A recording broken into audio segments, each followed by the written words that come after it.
ભાવનગરમાં સમુદ્રથી સમૃદ્ધિ કાર્યક્રમમાં ભાગ લીધો।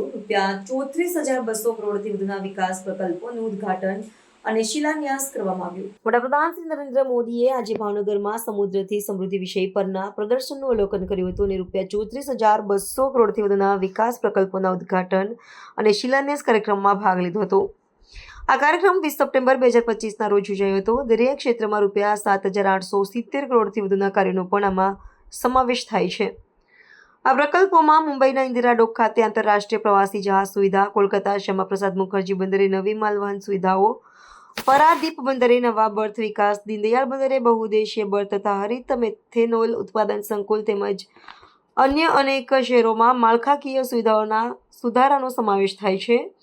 આ ઉપરાંત વડાપ્રધાને LNG, રિન્યુએબલ એનર્જી, રાષ્ટ્રીય ધોરીમાર્ગ, આરોગ્ય અને શહેરી પરિવહન જેવા ક્ષેત્રોના પ્રોજેક્ટ્સનું પણ ઉદ્ઘાટન અને શિલાન્યાસ કર્યું હતું।